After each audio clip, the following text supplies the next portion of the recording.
إن الحمد لله نحمده ونستعينه ونستغفره ونعوذ بالله من شرور أنفسنا ومن سيئات أعمالنا من يهده الله فلا مضل له ومن يضلل فلا هادي له أشهد أن لا إله إلا الله وحده لا شريك له وأشهد أن محمدا عبده ورسوله اللهم صل وسلم على نبينا وقدوتنا محمد وعلى آله وأصحابه ومن تبعهم بإحسان إلى يوم الدين.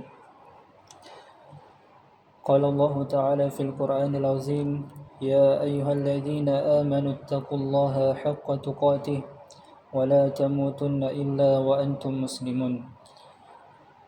وقال: يا أيها الناس اتقوا ربكم الذي خلقكم من نفس واحدة وخلق منها زوجها وبث منهما رجالا كثيرا ونساء واتقوا الله الذي تساءلون به والأرحم إن الله كان عليكم رقيبا. يا أيها الذين آمنوا اتقوا الله وقولوا قولا سديدا يصلح لكم أعمالكم ويغفر لكم ذنوبكم ومن يطع الله ورسوله فقد فاز فوزا عظيما. أما بعد فإن أصدق الحديث كتاب الله وخير الهدي هدي محمد صلى الله عليه وسلم وشر الأمور محدثاتها وكل محدثة بدعة وكل بدعة ضلالة وكل ضلالة في النار. Ma'asyiral muslimin jamaah Jumat rahimakumullah. Marilah kita bersyukur kepada Allah, membasahi lisan-lisan kita dengan memuji Allah Subhanahu wa taala, karena hingga detik ini kita masih diberikan kesempatan untuk kembali berjumpa di tempat yang penuh dengan keberkahan ini. Hingga detik ini kita masih diberikan kesempatan untuk memperbaiki sisa usia kita di dunia ini, karena sesungguhnya seiring bertambahnya tahun justru mengingatkan kepada kita bahwasanya usia kita semakin berkurang, bahwasanya jatah umur kita di dunia ini semakin berkurang. Maka dari itu, marilah kita meningkatkan ketakwaan kita kepada Allah Subhanahu wa taala, membiasakan diri melakukan kebaikan agar kelak kita wafat dalam keadaan yang sudah siap untuk menghadap kepada Allah Subhanahu wa taala. Kemudian salawat dan salam tak lupa pula kita kirimkan kepada junjungan kita Nabi besar Muhammad sallallahu alaihi wasallam sebagai suri tauladan bagi kita semua dalam menjalani kehidupan di dunia maupun di akhirat kelak. Ma'asyiral muslimin rahimakumullah. Allah Subhanahu wa taala telah memberikan kepada kita panca indera. Ada indera pendengaran, penglihatan, pengecap, perasa, peraba dan sebagainya. Semua ini nikmat dari Allah Subhanahu wa taala. Dan ketika salah satu indera ini bermasalah, maka tentu kita akan segera mencari cara untuk memperbaikinya. Kita akan segera mencari cara untuk mengobatinya. Apatah lagi yang berkaitan dengan kesehatan kita jamaah sekalian. Karena kita takut atas kematian, kita takut atas pencapaian-pencapaian yang mungkin belum terrealisasi dalam kehidupan kita. Namun jemaah sekalian, adakah di antara kita yang melakukan hal yang sama untuk mengoreksi keimanan kita, mengoreksi hati-hati kita? Padahal kita sebagai seorang yang bermanhaj ahlu sunnah wal jamaah telah meyakini al-imanu yazid wa yankus. Iman itu kadang naik kadang turun. Yazidu bil ta'ah wa yankus bil ma'siyah. Dia akan bertambah dengan ketaatan, wa yankus bil ma'siyah, dan akan berkurang dengan kemaksiatan yang kita lakukan. Jemaah sekalian yang dirahmati dan dimuliakan Allah Subhanahu wa taala, orang yang beriman, kata Allah Subhanahu wa taala, innamal mu'minun idza dzukirallaha wajilat qulubuhum. Ketika nama Allah Subhanahu wa taala disebut, maka hatinya akan bergetar. Hatinya akan semakin takut kepada Allah. Apakah hal itu ada pada diri kita jemaah sekalian? Ketika azan dikumandangkan, apakah kita bersegera kepada panggilan tersebut ataukah kita masih lalai dari urusan-urusan dunia kita? Wa idza tuliyat 'alaihim ayatuhu zadatuhum imanah.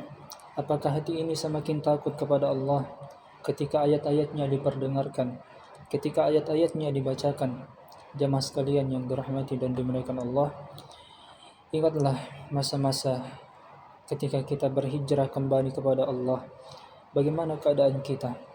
Bagaimana semangat kita dalam menuntut ilmu? Bagaimana semangat kita dalam membaca Al-Quran, bertaqarrub kepada Allah Subhanahu wa taala? Bagaimana kondisi keimanan kita jemaah sekalian? Apakah pendengaran kita masih sensitif pada hal-hal yang diharamkan oleh Allah Subhanahu wa taala, ataukah sudah menganggap biasa kemungkaran yang ada? Apakah penglihatan kita ini masih sensitif ketika melihat hal-hal yang diharamkan oleh Allah Subhanahu wa taala? Di media-media sosial kita, di jalan-jalan kita melihat aurat-aurat wanita yang mungkin tidak sengaja kita lihat. Apakah kita takut kepada Allah atau justru menikmati kemungkaran tersebut? Kita khawatir kalau penglihatan kita bermasalah, namun kita harus lebih khawatir lagi kalau penglihatan kita sudah tidak sensitif lagi pada hal-hal yang diharamkan ini jemaah sekalian. Ma'asyiral muslimin rahimakumullah, apakah lisan kita masih sensitif terhadap hal-hal yang dilarang oleh Allah Subhanahu wa taala? Menggibahi saudara kita, mencaci maki, mencela, berbohong dan sebagainya. Kita butuh untuk mengintrospeksi diri. Jangan sampai hati kita sakit jemaah sekalian, karena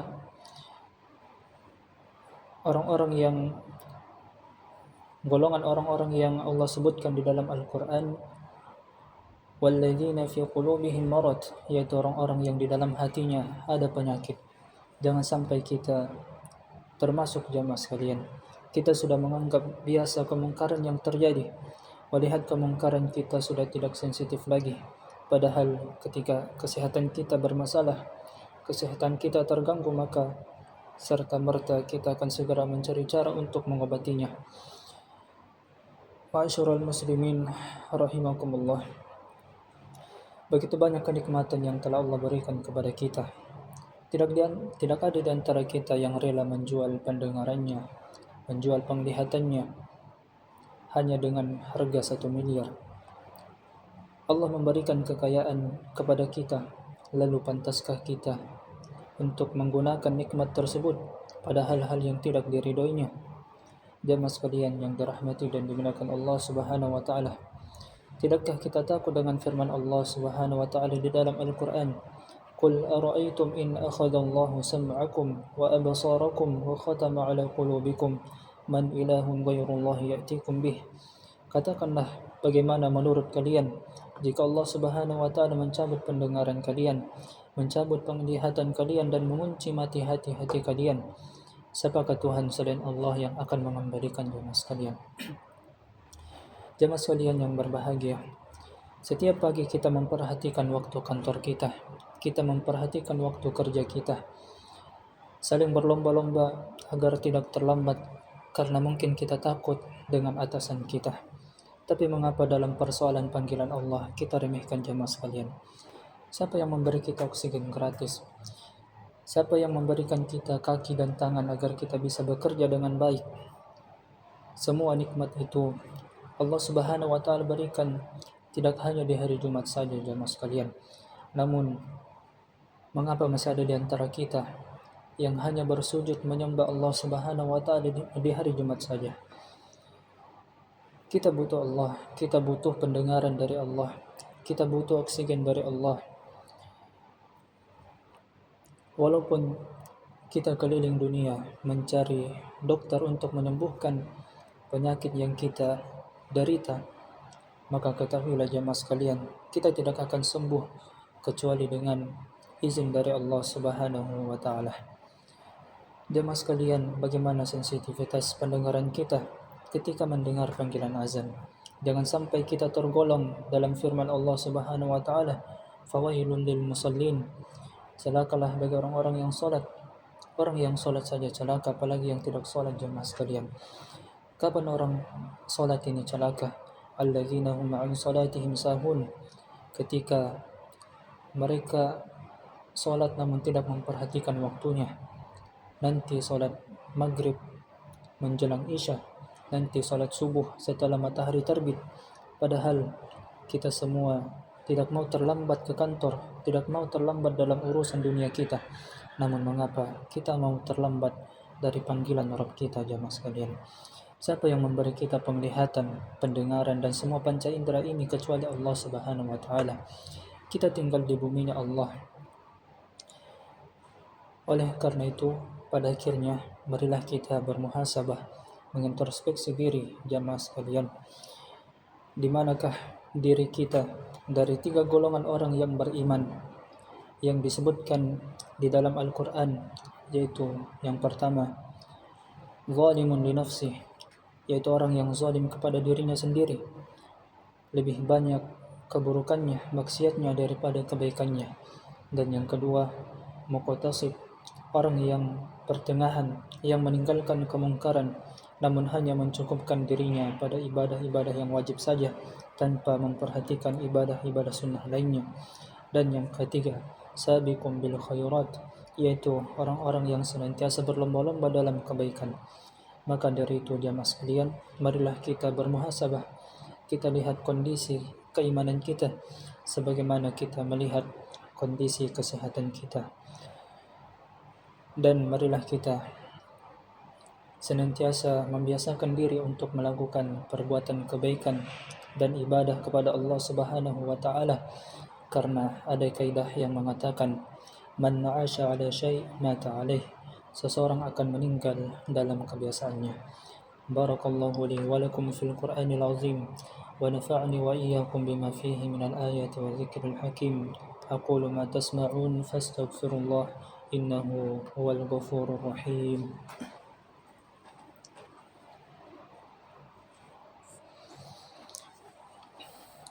Alhamdulillahi rabbil alamin, hamdan katsiran tayyiban mubarakan fih kama yuhibbu rabbuna wa yardah. Asyhadu an la ilaha illallah wa asyhadu anna Muhammadan 'abduhu wa rasuluh sallallahu alaihi wa ala alihi wa sallam.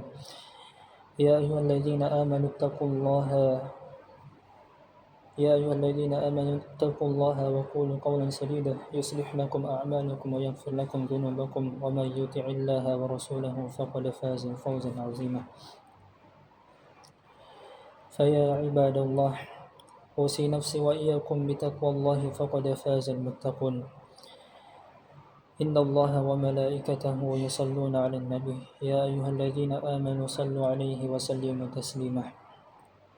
اللهم صل وسلم على نبينا محمد وعلى آل محمد كما صليت على إبراهيم وعلى آل إبراهيم وبارك على محمد وعلى آل محمد كما باركت على إبراهيم وعلى آل إبراهيم في العالمين إنك حميد مجيد.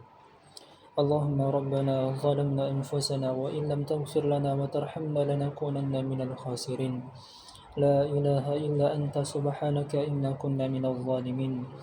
اللهم إنا نسألك رضاك والجنة ونعوذ بك من سخطك والنار. اللهم اغفر لنا ولوالدينا وارحمهم كما ربونا صغارا.